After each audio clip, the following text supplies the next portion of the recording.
Olá, querido irmão, olá, querida irmã, a paz de Cristo. Estamos hoje reunidos novamente para juntos aprendermos mais da Palavra de Deus. Lembrando que a escola dominical ela não parou nem um dia desse do isolamento social. A gente continua ativo de uma forma diferente, não presencial, mas sim utilizando a internet, utilizando as redes sociais, utilizando os recursos tecnológicos que a gente tem a nosso favor hoje. Então, todo domingo, de 9h30 às 10h30 da manhã, a gente tem a escola dominical com uma classe mista para adultos. Você que quer participar ao vivo, pode participar. Esse recurso está sendo utilizado através da plataforma Zoom. E todo domingo, às 3 da tarde, uma aula vai estrear, né, uma aula nova nas redes sociais da igreja. E aí você pode participar também. Então, se quiser participar das duas, problema nenhum, pode participar das duas. Se quiser, pode escolher uma só. O que não pode é não participar de nenhuma, não pode ficar de fora, né? Tem que estar estudando, se dedicando à palavra, porque é essa palavra que nos fortalece. Então, pelos próximos minutos, esteja 100% disponível para aprender a palavra, disponível para o Espírito Santo de Deus. Põe o celular no silencioso, desliga a televisão, fica num lugar confortável onde você vai poder realmente meditar e se dedicar à palavra de Deus. Pega sua Bíblia, deixa aí do seu lado para a gente fazer as leituras, para você poder acompanhar as leituras. Pega seu papel, pega sua caneta, abre aí seu aplicativo de bloco de notas para você anotar tudo aquilo que o Espírito Santo vai estar lhe falando nesse momento, tá bom? Temos um acordo? Então vamos orar para a gente começar o estudo de hoje. Senhor, graças te damos por todas as coisas. Muito obrigada, meu Jesus, por mais essa oportunidade que o Senhor tem nos dado. Senhor, dirige esse momento, esteja, meu Pai, com cada um de nós, tanto aqueles que estão assistindo, como aqui também, meu Pai, na minha vida, meu Senhor, que seja, meu Deus, aquilo que o Senhor quer falar aos nossos corações e não aquilo que eu quero dizer, meu Pai. Que eu diminua, meu Senhor, e que o Senhor cresça cada vez mais e mais. Toma, Senhor, esse estudo nas tuas mãos. É o que eu te peço e já te agradeço pelo teu santo nome. Amém. Então, a gente está trabalhando a revista da Escola Dominical, que é a revista preparada pelo Departamento Nacional da Escola Dominical. O tema central da nossa revista é viver com fé e sabedoria. E hoje já estamos na lição de número 4, que o tema é crer, servir e cuidar. Então, você que perdeu as 3 primeiras lições, não precisa ficar triste. É só olhar nas redes sociais da igreja que você vai ver a lição de número 1, de número 2, de número 3. Então, você pode acompanhar, pode assistir os outros vídeos, não tem problema. E hoje a nossa lição fala do serviço, crer, cuidar e servir. O nosso texto bíblico, ele está no Evangelho de Lucas, mas a gente não vai fazer a leitura ainda, porque ainda tem algumas coisas para contextualizar com vocês antes da nossa leitura. Mas uma coisa que já é interessante da gente já começar a pensar é que servir a Deus é uma expressão da nossa fé.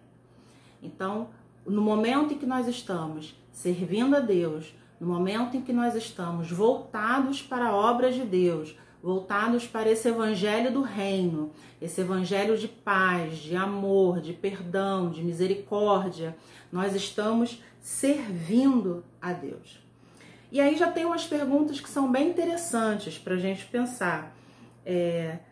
Se existem maneiras de servir a Deus ou se existem um grupo certo de pessoas que possa ser alvo do nosso cuidado, ou se existem pessoas que merecem mais ou merecem menos serem servidas por nós. Se nós estamos aqui para servir, mas eu vou servir a quem? Quem é esse que eu tenho que estar disponível? Será que tem alguém que merece mais ou menos a minha disponibilidade?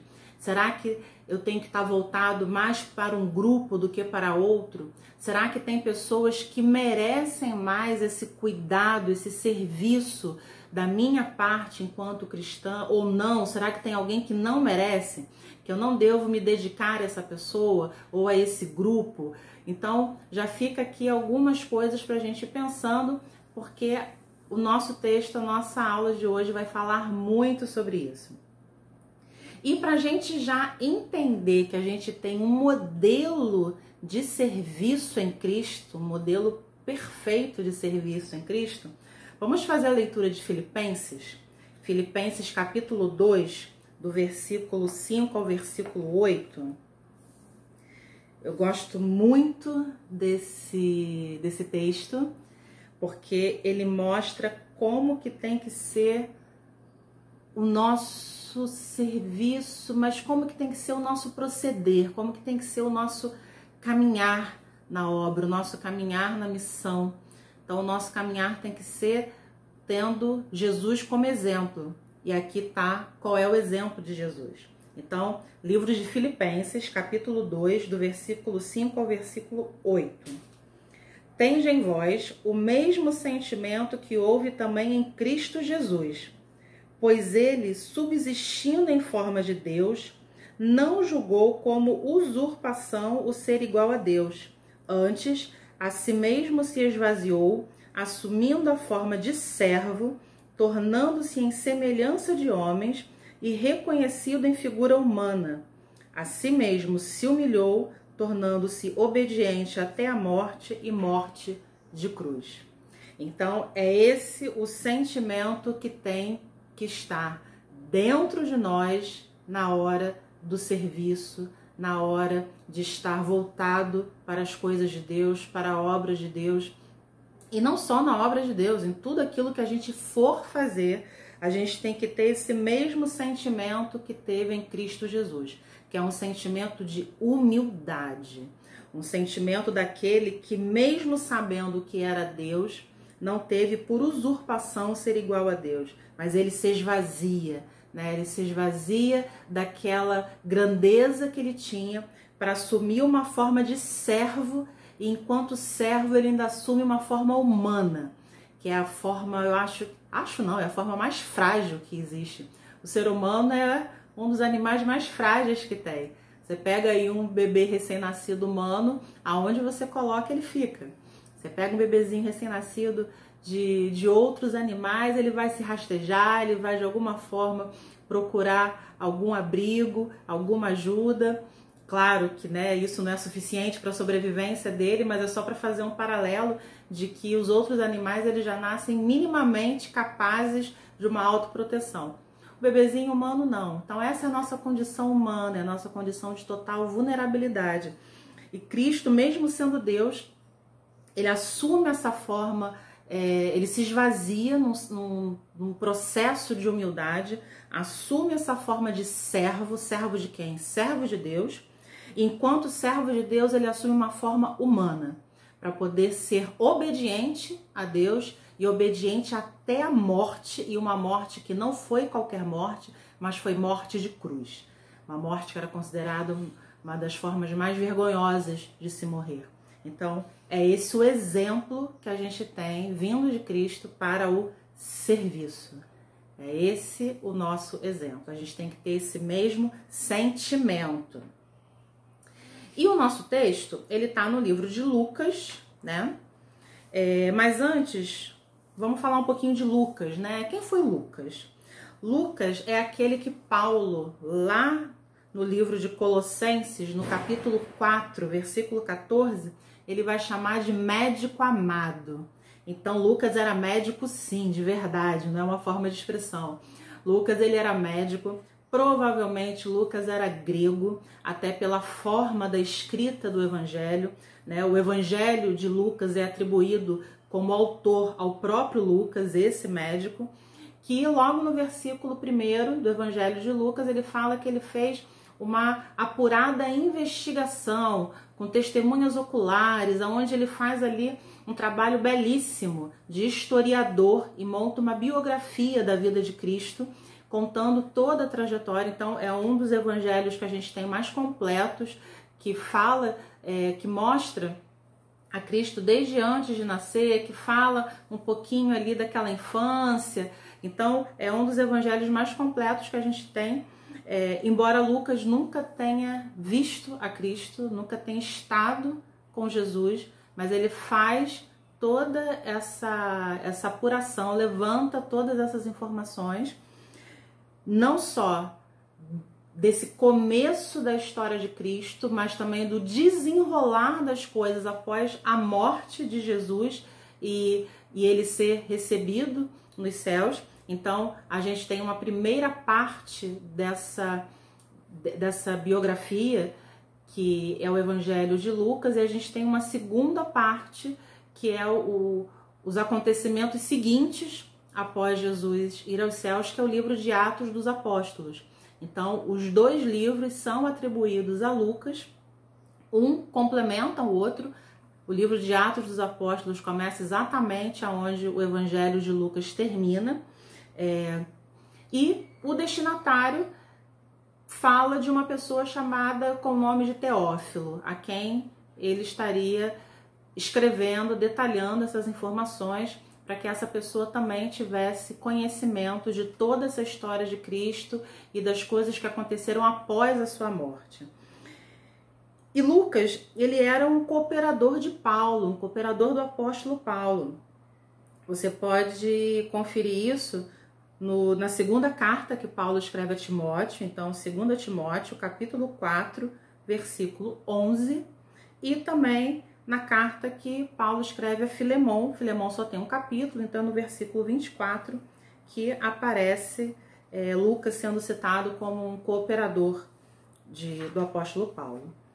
Então esse médico amado escreve, e é somente Lucas que relata o texto que nós vamos ler, que é o nosso texto base, que está em Lucas capítulo 10, do versículo 25 ao versículo 37.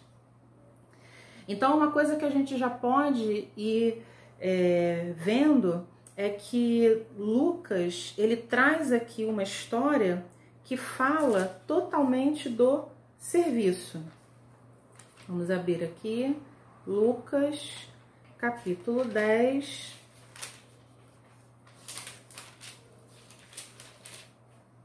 Capítulo 10, a partir do versículo 25.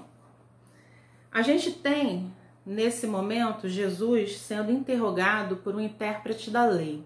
Então, o intérprete da lei, ou doutor na lei, era também um mestre, alguém que ensinava nas sinagogas, que ensinava a lei, que conhecia muito bem a Torá.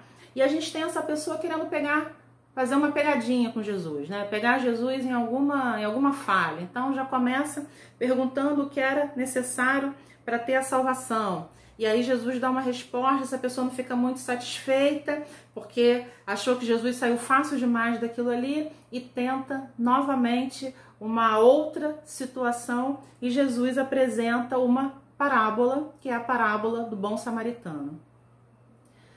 Só para quem não conhece, quem já conhece, lembrar que parábolas eram histórias que Jesus contava para ensinar ao povo. Então Jesus pegava um fato do dia a dia, um fato comum que as pessoas conheciam, contava essa história, e ao final havia sempre uma moral naquela história, ou às vezes Jesus mesmo explicava aquela história. Então era a forma que ele tinha para apresentar esse evangelho do reino. Então a Bíblia fala que nada ele ensinou que não fosse por parábolas, que não fosse a partir dessas histórias, porque isso é uma forma didática muito lúdica e que enriquece muito. É difícil alguém esquecer uma história que foi contada. Então essa era uma forma que Jesus usava sempre para estar ensinando. E aí Jesus usa então a parábola do bom samaritano para poder explicar àquele intérprete da lei como fazer para obter a salvação e quem era o próximo dele, porque é a segunda pergunta que ele faz. Então vamos fazer a leitura, é Lucas capítulo 10, do versículo 25 ao versículo 37. Eis que certo homem, intérprete da lei, se levantou com o intuito de pôr Jesus à prova e disse-lhe: Mestre, que farei para herdar a vida eterna? Então Jesus lhe respondeu: Que está escrito na lei? Como interpretas? A isto ele respondeu: Amarás o Senhor teu Deus de todo o teu coração, de toda a tua alma e de todas as tuas forças e de todo o teu entendimento, e amarás o teu próximo como a ti mesmo. Então Jesus lhe disse: Respondeste corretamente. Faze isto e viverás. Ele, porém, querendo justificar-se, perguntou a Jesus: Quem é o meu próximo? Jesus prosseguiu dizendo: Certo homem descia de Jerusalém para Jericó e veio a cair em mãos de salteadores, os quais, depois de tudo lhe roubarem e lhe causarem muitos ferimentos, retiraram-se, deixando-o semi-morto.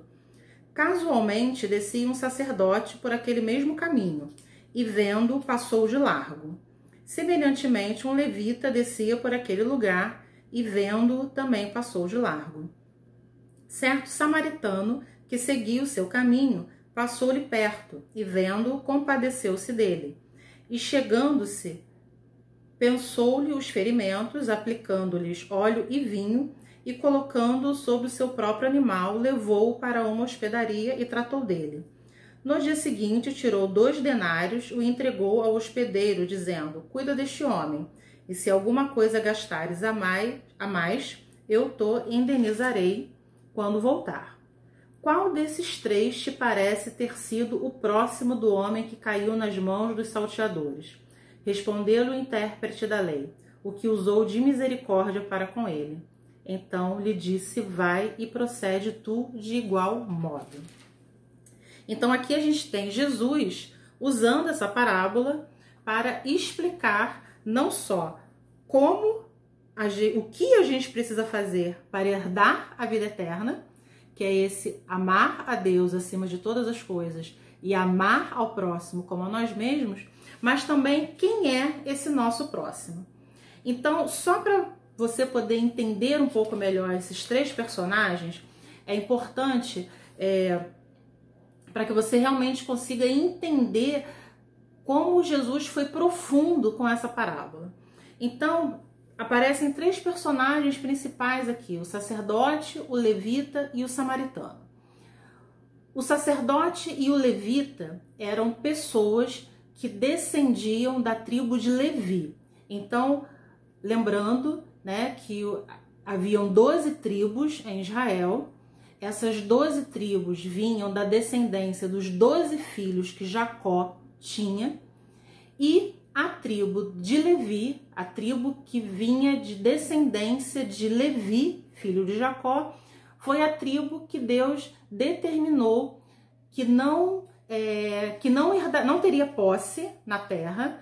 Então, lembrando, né, a aula passada, quando eu falei de Josué, da entrada na terra prometida, isso demora um tempo para acontecer, isso não é de imediato, não se conclui no livro de Josué, isso continua, mas Deus manda então que separasse a tribo de Levi para cuidar do templo, para cuidar da questão dos sacrifícios, das festas religiosas, do calendário litúrgico de Israel. Então, era a tribo de Levi que tinha essa responsabilidade. E dentro da tribo de Levi, o Senhor separa todos os que eram descendentes de Arão, irmão de Moisés, para o sacerdócio. Então, Arão também era da tribo de Levi. O Senhor separa toda a linhagem de Arão para serem sacerdotes, e as demais pessoas dentro dessa tribo, segundo a sua linhagem, cada um teria uma responsabilidade relacionada ao templo, né? Cuidar dos utensílios, cuidar da pia, enfim, né? Tudo aquilo que envolvia o templo. Para vocês, quem quiser fazer a leitura, eu acho que é bem pertinente, pode ler no livro de Números, no capítulo 3, do versículo 1 ao versículo 39. Ali vai estar explicando. A gente tem outras referências que falam de levitas, que falam dos sacerdotes, mas eu achei essa uma boa referência, porque ali fala, especifica bem a questão da linhagem de Arão e as outras linhagens, o que cada um seria responsável ali no templo. Então, esse é o levita e o sacerdote que estão na história.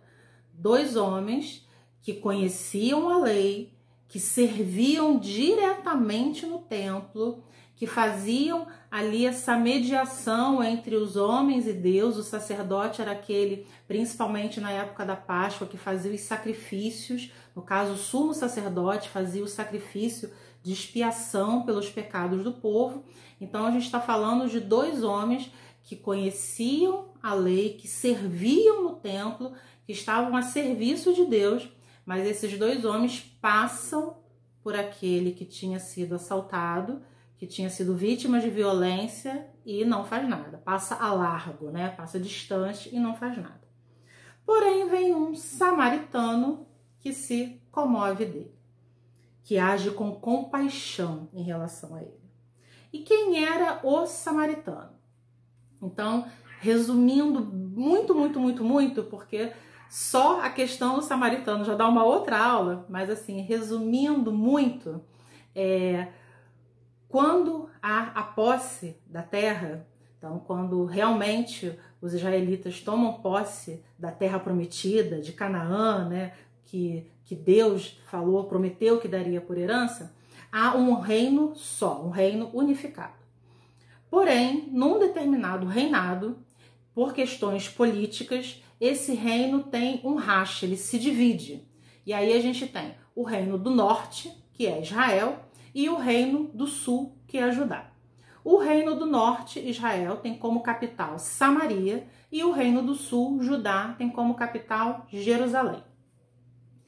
No momento do Império Assírio, né, no crescimento do Império Assírio, o reino do norte, que é Israel, tem a sua capital política, que é Samaria, invadida, e todo aquele reino é tomado. E os habitantes dali são levados cativos para a Síria. E o que o Império Assírio faz? Pega povos de diversas localidades e coloca para habitar naquele lugar, exatamente para obrigar a uma miscigenação, a uma aculturação, para que aquele povo perdesse completamente a sua identidade. E isso realmente acontece. Então, apesar de, no momento anterior, quem estava ali em Samaria conhecesse o verdadeiro Deus, conhecesse o Deus de Israel, após essa miscigenação começa também a cultuar outros deuses, mas ainda conhecendo a esse Deus de Israel.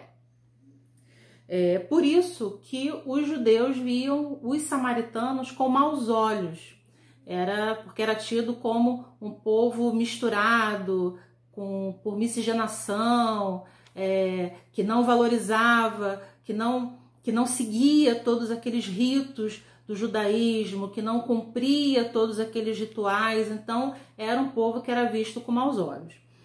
E aí você pode anotar, se você quiser entender um pouco melhor, eu fiz aqui o resumo do resumo do resumo, mas se você quiser ler um pouquinho mais dessa história, você vai lá para o 2º livro dos Reis, capítulo 17. Todo o capítulo 17 do 2º livro dos Reis vai contar essa história aqui dos samaritanos, como que surge então os samaritanos. Então, a gente tem Jesus contando uma parábola já para instigar, já para trazer ali uma grande reflexão. Um homem que é assaltado e que quem o socorre não são aqueles que serviam no templo, não são aqueles que serviam ao Deus de Israel, que serviam ao Deus verdadeiro. Quem o socorre é exatamente o samaritano, aquele que era tido, que era mal visto pelos judeus. E essa distância que ele, na história, né, porque esse era um trajeto que realmente era feito, as pessoas iam por esse caminho, e de Jerusalém a Jericó era mais ou menos cerca de pouco menos de 30 quilômetros. Aquilo era feito ou a pé, né, ou montado em algum animal, e era uma caminhada de uma descida muito íngreme, porque Jerusalém estava acima do nível do mar, mas Jericó estava abaixo do nível do mar. Então era uma descida de quase um quilômetro ali, né, de descida. Então era um caminho que era realmente muito difícil, muito íngreme, e um caminho que era comum se saber que acontecia emboscada e que tinham assaltos. Por isso que Jesus usa isso que é do dia a dia, que é do cotidiano das pessoas, para exemplificar. E uma coisa que é muito interessante é que Jesus, ele coloca o samaritano exatamente como modelo de serviço de quem espera herdar a vida eterna. Porque essa foi a primeira pergunta do intérprete da lei.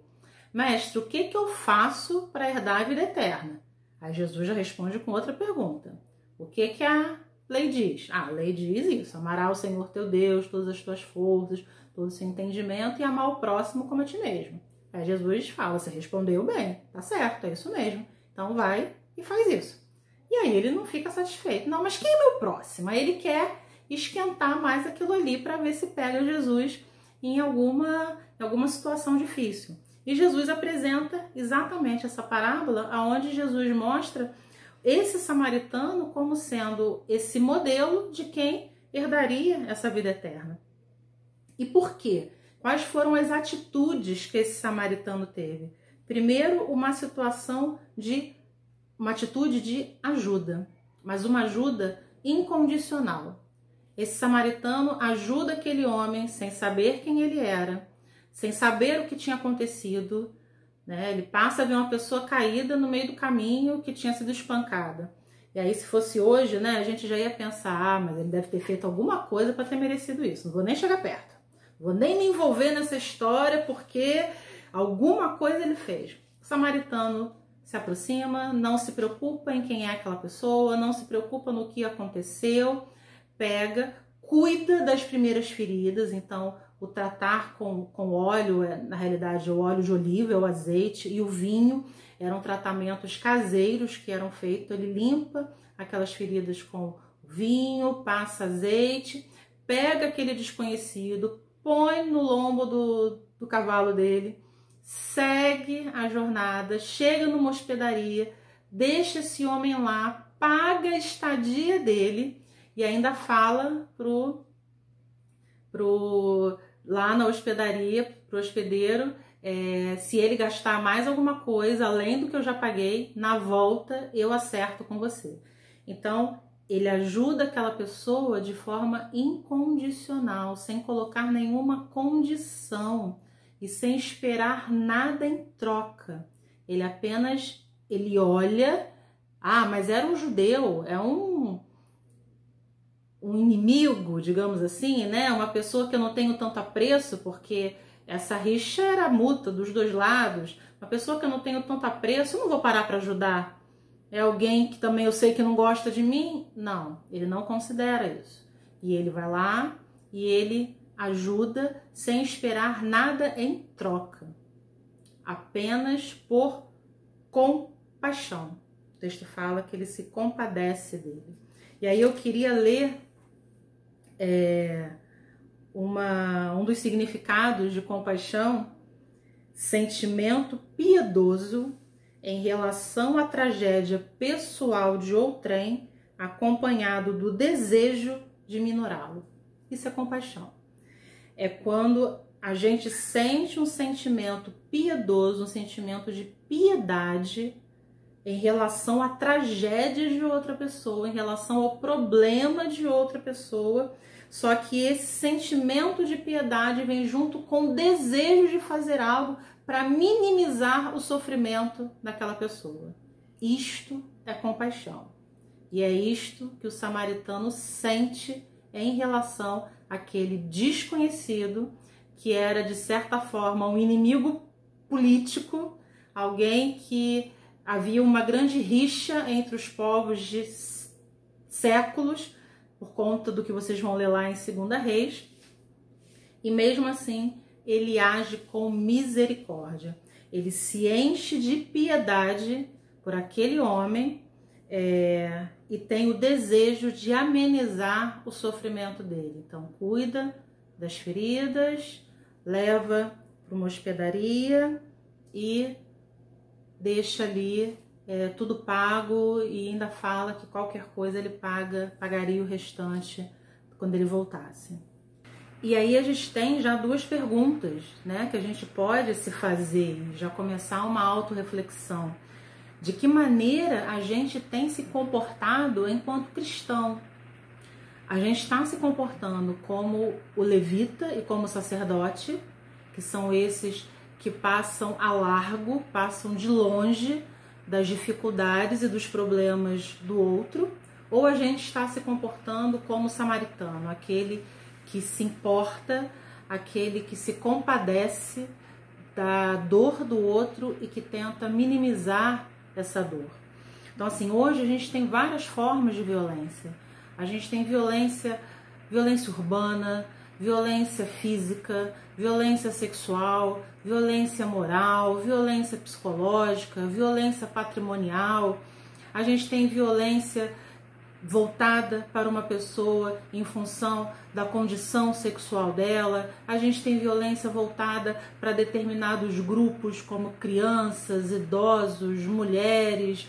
Violência voltada em função da etnia, então as violências causadas por questões raciais, violências causadas por questões sociais. Então hoje o que não falta é violência. Infelizmente, o que não falta na nossa sociedade, o que não falta hoje no nosso mundo, são as mais formas variadas de violência e de preconceito. Muitas vezes essa violência tem como pano de fundo, como motivação, o preconceito a determinadas pessoas ou a determinados grupos. Mas uma coisa que a gente não pode de maneira nenhuma é naturalizar essa violência. A gente não pode olhar para isso e ver como algo natural, como algo normal. Ah, mas é assim mesmo, né? Ah, mas são os finais dos tempos, a Bíblia já falou que é ter filho contra pai, pai contra filho, que por se multiplicar a iniquidade, o amor de muitos iria esfriar. É verdade, isso tudo está na Bíblia. Mas a Bíblia também fala que a gente não deve se conformar com este século, mas que a gente deve transformá-lo pela renovação do nosso entendimento. Então a gente precisa renovar o nosso entendimento para a gente poder transformar esse século, mas não se conformar, não naturalizar com as coisas ruins que acontecem e achar que é isso mesmo. Não. A gente precisa renovar o nosso entendimento para a gente aí sim poder agir nessas situações. Então, na parábola do bom samaritano, Jesus, ele mostra que uma pessoa, ela pode sim estar envolvida com o templo, envolvida com os cultos, envolvida com o serviço dentro da casa do Senhor e mesmo assim estar afastada do propósito de Deus.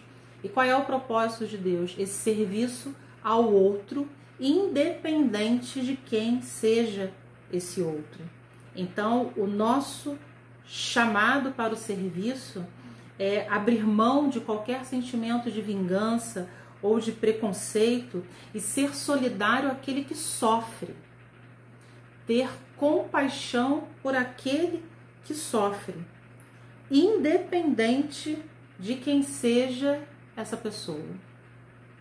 Então, o nosso chamado, o nosso serviço em relação ao outro é olhar para esta pessoa e enxergar um ser humano que sofre, independente de qualquer condição, situação, escolha, independente de qualquer outra coisa, nacionalidade, gênero, faixa etária, apenas olhar e ver um ser humano que sofre.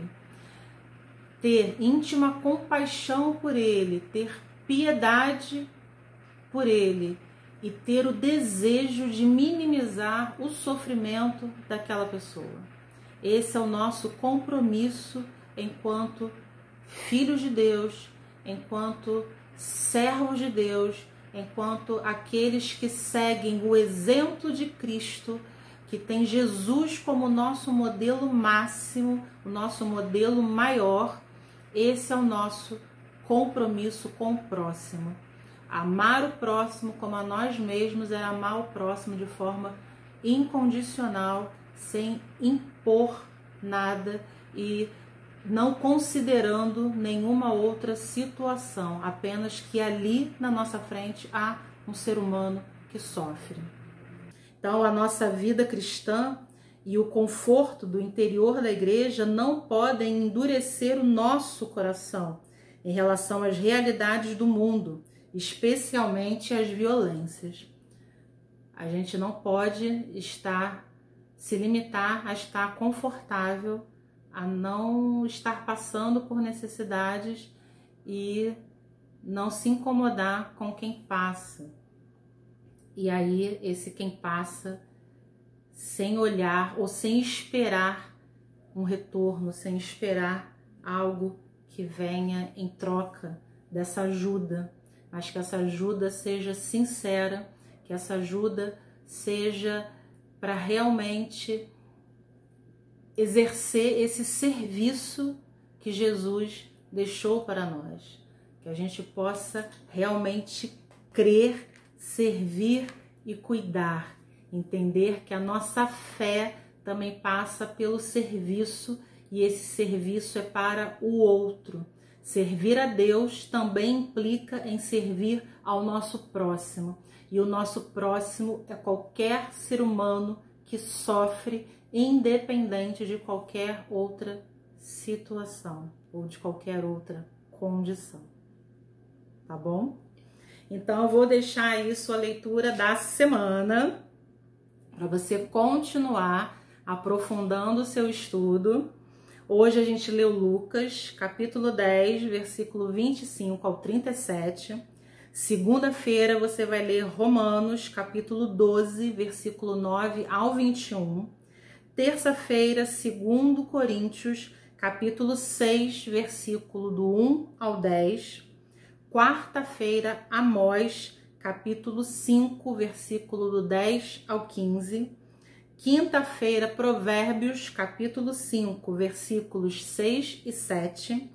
Sexta-feira, Filipenses, capítulo 2, versículo de 1 ao 4. E sábado, Lucas, capítulo 6, versículo 27 ao versículo 36. Então vamos orar, agradecendo ao Senhor e pedir a Ele esse coração piedoso e esse desejo de minimizar o sofrimento do próximo. Senhor, muito obrigada por mais essa aula, muito obrigada por mais esse momento que nós passamos juntos. Senhor, muito obrigada porque o Teu Santo Espírito nos mostra e nos conduz ao caminho certo. Senhor, que haja em nós esse sentimento de compaixão em relação ao nosso próximo. Que haja em nós esse sentimento de piedade e esse desejo, meu Pai, de minimizar o sofrimento do outro, sem que a gente olhe qualquer condição, qualquer situação de preconceito ou de vingança, sem que a gente olhe valores, meu Pai, mas que a gente possa estar olhando a condição humana, aquele ser humano que o Senhor também morreu na cruz por ele, que a gente realmente tem esse sentimento de misericórdia e que haja em nós o mesmo sentimento que houve em Ti, meu Pai, esse sentimento de humildade e que nós possamos servir a Ti, assim como servir ao nosso próximo com esse sentimento de amor e de compaixão. É o que eu te peço e te agradeço pelo Teu santo nome. Amém. Excelente domingo, excelente início de semana. Até o nosso próximo encontro e um forte abraço.